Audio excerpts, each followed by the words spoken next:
오늘도 저녁 식탁은 조용합니다. 딸아이 레이첼이 포크로 스파게티를 돌리는 소리만 들릴 뿐 우리 사이에는 말이 없어요. How was school today? 저도 이제 이 정도 영어는 할 수 있게 되었습니다. 하지만 딸의 대답은 늘 같아요. Fine. 그리고 다시 침묵. 한국에서 온 아버지와 미국에서 태어난 딸 사이에 26년째 이어지고 있는 이 어색한 침묵 말이에요. 제 이름은 김정호, 올해 58살입니다. LA 한인타운에서 자동차 부품 가게를 운영하고 있어요. 1997년에 이민을 왔으니까 벌써 28년이 되었네요. 딸 레이첼은 1999년에 태어났습니다. 한국 이름으로는 지은이라고 지었는데 학교에서는 처음부터 레이첼이라고 불렀어요. 아내가 영어 이름을 따로 지어줬거든요. 한국 이름은 너무 어려우니까 미국에서는 영어 이름을 써야 한다. 아내 수진이가 그랬어요.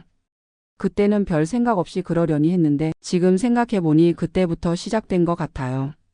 딸이 한국어로부터 멀어지기 시작한 게 말이에요. 1990년대 말 한국은 IMF 경제위기로 온 나라가 휘청거리고 있었습니다. 저는 부산에서 작은 자동차 정비소를 운영하고 있었는데 경기가 너무 어려워서 하루하루가 막막했어요. 그때 처형이 먼저 미국에 와서 자리를 잡은 상태였거든요. 정우야, 여기 와서 다시 시작해봐. 부산에서 그렇게 고생하지 말고. 아내는 임신 중이었어요. 뱃속의 아이에게 더 나은 미래를 주고 싶다는 마음 하나로 모든 걸 정리하고 미국행 비행기에 올랐습니다. 그때 제 영어 실력이라고는 헐로 생크 유 정도였어요. 공항에서 입국 심사를 받을 때 심사관이 뭘 묻는지도 제대로 못 알아들었습니다. 처형이 마중 나와서 통역을 해줬는데 그때 처음으로 느꼈어요.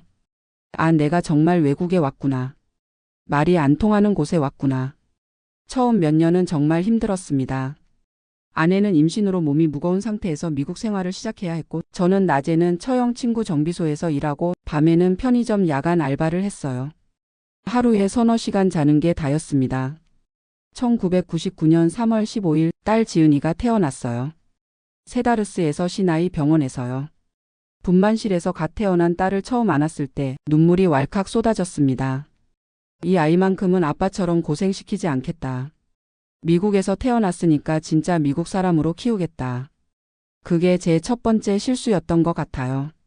딸이 태어나면서 출생증명서에는 레이철 JIUN 킴이라고 적혔습니다. 한국 영사관에 출생신고를 하면서 한국 호적에는 김지은으로 올렸고요. 자동으로 한국과 미국 이중국적을 갖게 되었죠. 지은이가 말을 배우기 시작할 때 집에서는 한국어를 가르치려고 노력했어요. 아빠, 엄마 이런 말들은 한국어로 먼저 배웠거든요. 그런데 데이케어에 보내기 시작하면서부터 달라지기 시작했어요. 데디 아이 완트 밀크. 어느 날 지은이가 영어로 말하는 거예요. 그때 아내가 이제 영어를 더 많이 쓰게 될 거야 라고 했는데 저는 괜찮다고 생각했어요. 한국어는 집에서 계속 쓰면 되지 뭐. 하지만 현실은 달랐습니다. 지은이가 유치원에 들어가면서부터는 영어가 주언어가 되어버렸어요. 집에서 한국어로 말을 걸면 영어로 대답하고 한국어로 대답하라고 하면 짜증을 내기 시작했습니다. Why do I have to speak Korean? We live in America.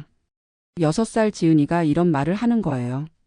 아내는 아이가 스트레스 받으니까 그냥 영어로 하자고 했고 저는 매번 안 돼, 한국어를 잊으면 안 돼라고 고집을 부렸어요.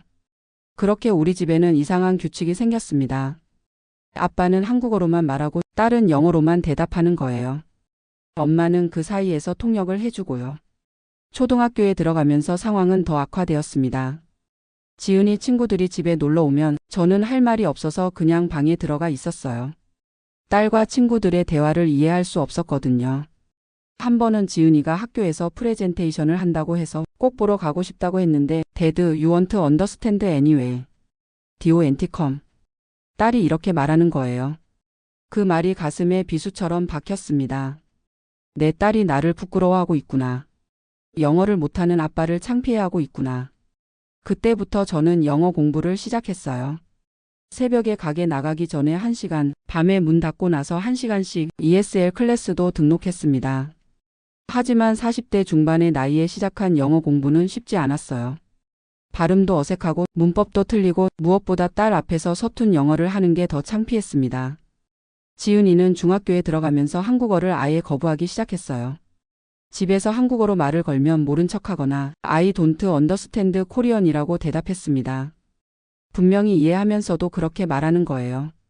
한국에서 할머니, 할아버지가 전화를 걸어와도 I can't speak Korean. Mom, you talk to them. 이렇게 말하고는 전화를 피해버렸어요. 저는 그때마다 가슴이 터질 것 같았습니다. 내 딸이 내 부모님과 대화조차 할 수 없다니.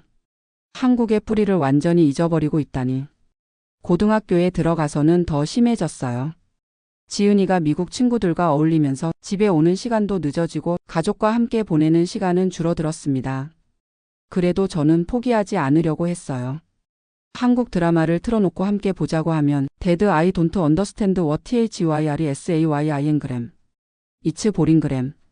한국 음식을 해놓고 김치찌개야 맛있게 먹으라고 하면 It's too spicy. Can we just order pizza? 추석이나 설날 같은 한국 명절을 챙기려고 해도 Why do we have to do this? 뭐 AMERICAN now. 매번 이런 식이었어요. 가장 가슴 아팠던 건 지은이가 16살 때였어요.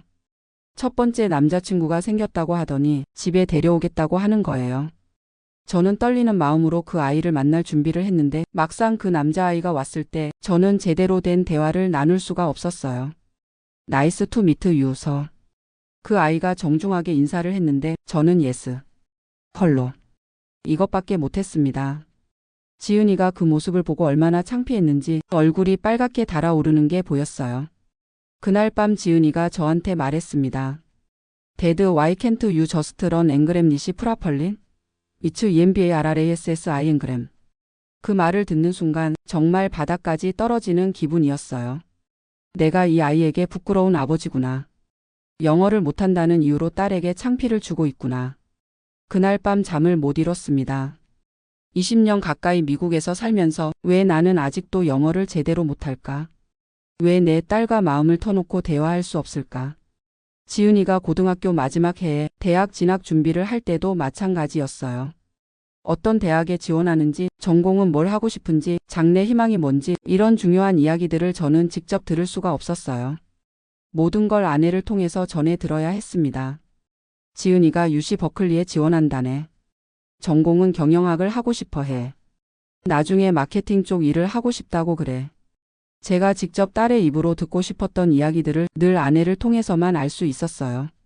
대학 입학 발표가 났을 때 지은이가 UC 버클리에 합격했다고 기뻐하는 모습을 보면서도 저는 함께 기뻐할 수가 없었어요. 축하의 말조차 제대로 전할 수 없었거든요. 칸그램 RATULATIONS 레이철. 겨우 이 말 하나 했는데 지은이는 생크스 데드라고 짧게 대답하고는 친구들한테 전화해서 기쁨을 나누었어요. 아빠와는 기쁨을 나눌 수 없구나. 그런 생각이 들어서 가슴이 먹먹했습니다. 2017년 지은이가 대학에 들어간 첫 해였어요. 기숙사에서 생활하면서 집에 오는 일이 거의 없어졌습니다. 가끔 세탁물을 가지고 오거나 용돈이 필요할 때만 들렀어요. 그마저도 엄마하고만 대화하고 저와는 하이 데드 바이 데드 이 정도였습니다. 어느 날 지은이가 남자친구를 사귀고 있다는 얘기를 아내한테 들었어요. 대학교 동기인데 이번에는 좀 진지한 관계라고 하더라고요. 언제 한번 데려와서 소개시켜 달라고 해봐. 제가 아내한테 부탁했는데 아내가 난처한 표정을 지으면서 말했어요. 여보, 지은이가 아빠가 영어를 못하시니까 남자친구 소개하기 부담스럽다고 해. 그 말을 듣는 순간 정말 화가 나면서도 한편으로는 절망감이 들었어요. 내 딸이 나를 그렇게 생각하고 있구나. 아빠를 부끄러워하고 있구나. 그때부터 저는 정말 진지하게 영어 공부를 시작했습니다. 가게 일이 끝나고 나서 매일 밤 2시간씩 커뮤니티 칼리지 ESL 수업에 다녔어요. 50살이 넘어서 책가방을 메고 학교를 다니는 게 처음에는 창피하기도 했지만 딸과 대화하고 싶다는 마음 하나로 버텼습니다. 영어 드라마도 자막과 함께 보고 BBC 뉴스도 들으면서 발음을 따라했어요. 스마트폰에 영어 공부 앱도 깔고 가게에서 손님이 없을 때마다 단어 외우기를 했습니다. 그런데 가장 큰 문제는 연습할 상대가 없다는 거였어요. 집에서 지은이한테 영어로 말을 걸어봐도 서툰 발음과 어색한 문법 때문에 대화가 이어지지 않았어요. Dad, I understand what YOURTRYINgram to say but. 지은이가 이렇게 말하면 저는 더 말을 잇지 못하겠더라고요. 2019년 지은이가 대학교 3학년이 되었을 때 드디어 그 남자친구를 집에 데려왔어요. 이름이 마이클이라고 하더라고요. 백인 남자아이였는데 키도 크고 잘생기고 예의도 바른 아이였어요. 저는 이번에는 꼭 제대로 된 대화를 해보자고 다짐했습니다. 며칠 전부터 영어로 할 말들을 미리 써놓고 연습을 했어요. Nice to meet you, Michael. Rachel told me a lot about you. What is your major? What do you want to do after graduation? 이런 문장들을 종이에 써놓고 외웠습니다. 그런데 막상 마이클이 왔을 때 긴장해서 준비한 말의 절반도 못했어요. 그리고 마이클이 대답하는 말을 이해하는 것도 힘들었고요. 그날 저녁 식사 시간 마이클이 한국 음식에 대해 관심을 보이면서 이것저것 물어봤는데 저는 제대로 설명을 해줄 수가 없었어요. This kimchi is really gram old. How do you make it? 마이클이 김치에 대해 물어봤는데 저는 my wife. She makes. very gram old. 이런 식으로 밖에 대답을 못했습니다. 지은이가 그 모습을 보더니 아빠 대신 김치 만드는 방법을 영어로 설명해 주었어요. 그때 지은이의 표정에서 안타까움과 실망이 섞여 있는 게 보였습니다. 마이클이 돌아간 후 지은이가 저한테 말했어요.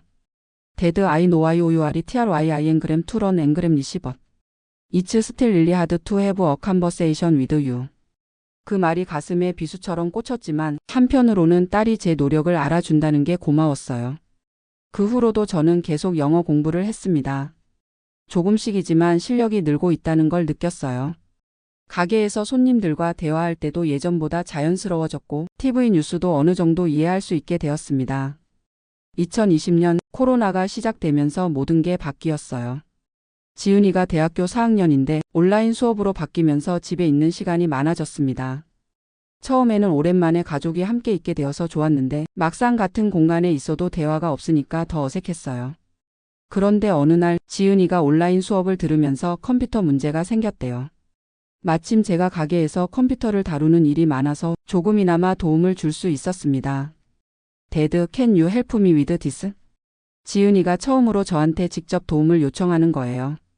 컴퓨터 문제는 간단한 거였는데 금방 해결해 줄 수 있었어요. 와우, Dad, thank you so much. You saved my class. 지은이가 정말 고마워하면서 웃는 모습을 보니까 가슴이 뭉클했습니다. 그날 이후로 조금씩 변화가 생기기 시작했어요. 지은이가 컴퓨터나 핸드폰 문제가 있을 때마다 저한테 물어보고 저도 최대한 영어로 설명해 주려고 노력했습니다. 완벽하지는 않지만 간단한 대화는 할 수 있게 되었어요. 2021년 지은이가 대학을 졸업했습니다. 코로나 때문에 졸업식도 온라인으로 했지만 그래도 딸이 무사히 졸업하는 모습을 보니까 정말 뿌듯했어요. 졸업 후에 지은이는 LA 시내 마케팅 회사에 취직했습니다. 집에서 통근할 수 있는 거리였는데 독립하고 싶다고 해서 아파트를 구해서 나갔어요. 그때 이사 도움을 주면서 지은이와 둘이 있을 시간이 많았습니다. 무거운 짐들을 옮기면서 자연스럽게 대화도 하게 되었고요. Dad, I'm sorry I was so difficult when I was younger. 갑자기 지은이가 이런 말을 하는 거예요. Why sorry? 제가 물어봤더니 I know you wanted me to speak Korean but I was just. I wanted to fit in with my friends at school. I was younger and stupid. 그 말을 듣는 순간 20여 년 동안 쌓였던 서운함이 한순간에 사라지는 것 같았어요. It's okay. I understand. 저도 영어로 대답했습니다. Maybe. Maybe you can teach me some Korean words 어그램 AIN. I want to talk to gram around M and gram around P in Korea. 정말 깜짝 놀랐어요. 지은이가 한국어를 배우고 싶다고 하다니. Of course. ANYTIME. 그날부터 지은이가 주말마다 집에 와서 간단한 한국어를 배우기 시작했습니다. 안녕하세요, 감사합니다, 사랑합니다 이런 기본적인 말들부터요. 발음이 서툴지만 열심히 따라하는 모습이 정말 예뻤어요. 한국에 있는 할머니 할아버지께 화상통화를 걸어서 안녕하세요 할머니 할아버지라고 인사하는 지은이를 보니까 눈물이 날 뻔했습니다. 할머니 할아버지도 얼마나 기뻐하시던지 어머 지은이가 한국말을 하네. 우리 손녀가 이렇게 예쁘게 자랐구나. 물론 아직도 완벽하지는 않아요. 지은이는 여전히 영어가 편하고 저도 아직 영어로 깊은 대화를 나누기는 어렵습니다. 하지만 예전과는 확실히 달라졌어요. 서로 이해하려고 노력하고 있고 조금씩이지만 가까워지고 있어요. 얼마 전에는 지은이가 한국 드라마에 관심을 보이기 시작했어요. 오징어 게임이라는 드라마를 보면서 데드 what does this Korean word mean?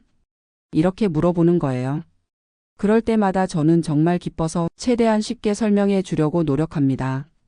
지은이도 제가 영어 공부하는 걸 도와주려고 해요. 제가 잘못 발음하면 고쳐주고 새로운 단어를 가르쳐 주기도 하고요. 데드 YOUR이 I am proud of you I am I'm proud of you. 이런 말을 들을 때면 지금까지의 모든 노력이 보상받는 기분이에요. 최근에는 지은이가 새로운 남자친구를 사귀고 있다고 하는데 이번에는 꼭 제대로 된 대화를 해보고 싶어요. 2년 전보다는 확실히 영어 실력이 늘었으니까요. 그리고 언젠가는 지은이가 결혼을 하고 아이를 낳으면 그 아이에게는 한국어를 가르쳐 주고 싶어요. 손자나 손녀가 할아버지와 한국어로 대화할 수 있도록 말이에요. 지금도 매일 영어 공부를 계속하고 있습니다. 59살의 나이에 새로운 언어를 배우는 건 쉽지 않지만 딸과의 관계를 회복하기 위해서라면 뭐든 할 수 있어요. 이민 생활 28년, 딸을 키우면서 가장 후회되는 건 처음부터 영어 공부를 더 열심히 하지 않은 거예요. 그리고 딸에게 한국어를 강요만 할 게 아니라 한국 문화의 아름다움을 먼저 보여줬어야 했다는 거고요. 하지만 지금이라도 늦지 않았다고 생각해요. 서로 다른 언어를 쓰는 아버지와 딸이지만 사랑이라는 공통 언어로는 충분히 소통할 수 있으니까요. 어제 지은이가 문자를 보냈어요. 데드 I love you. Thank you for never gram IVIN gram of me. 그 메시지를 받고 한참을 울었습니다. 26년 만에 딸에게서 받은 첫 번째 사랑 표현이었거든요. 오늘 저녁에도 지은이가 집에 온다고 했어요. 한국 요리를 배우고 싶다고 하면서요. 김치찌개 만드는 법을 가르쳐 달라고 했습니다. I want to learn Korean COKIN gram so I can make it for my future family. 지은이가 이렇게 말했을 때 정말 가슴이 벅찼어요. 한국 문화를 거부하던 딸이 이제는 스스로 배우고 싶어 하다니. 저도 영어로 요리법을 설명해 줄 준비를 하고 있어요. 아직 서툴지만 퍼스트 유커터 김치. 이런 식으로라도 가르쳐 주려고요. 요즘 지은이는 한국어 앱도 깔아서 공부하고 있어요. 아빠 사랑해요를 연습하고 있다고 하더라고요. 아직 발음이 어색하지만 그 마음만으로도 충분합니다. 이민 1세대로 살아오면서 언어 때문에 겪었던 어려움들이 한두 가지가 아니에요. 은행에서 병원에서 학교에서 말이 통하지 않아서 당황했던 순간들이 수없이 많았습니다. 하지만 가장 가슴 아팠던 건 내 딸과 대화할 수 없었다는 거예요. 같은 집에 살면서도 마음을 나눌 수 없었던 그 시간들이 지금도 생각하면 아쉽고 후회됩니다. 그래도 포기하지 않아서 다행이에요. 늦었지만 지금이라도 서로 이해하려고 노력하고 있으니까요. 한국에서 온 부모 세대와 미국에서 태어난 자녀 세대 사이의 언어 장벽은 비단 저희 가족만의 문제가 아닐 거예요. 많은 이민 가정에서 겪고 있는 공통된 어려움이겠죠. 하지만 포기하지 말고 계속 노력하면 분명히 길이 있다는 걸 말씀드리고 싶어요. 언어는 다르지만 가족 사이의 사랑은 같으니까요. 지은이가 한국어를 배우면서 자주 하는 말이 있어요. Dad, I wish I learned Korean when I was younger. It would have been easier. 저도 마찬가지예요. I wish I learned English better when I was younger. 하지만 지금이라도 늦지 않았다고 생각해요. 서로 다른 언어를 배워가면서 오히려 더 깊이 이해할 수 있게 된 것 같거든요. 제가 영어를 배우는 어려움을 통해서 지은이가 한국어를 배우는 어려움을 이해하게 되었고 지은이도 제가 얼마나 노력하고 있는지 알게 되었어요. 요즘은 가끔 영어와 한국어를 섞어서 대화해요. 데드 오늘 회사에서 meeting 그램이 있었는데 이런 식으로요. 완벽하지는 않지만 서로의 언어를 존중하면서 소통하고 있어요.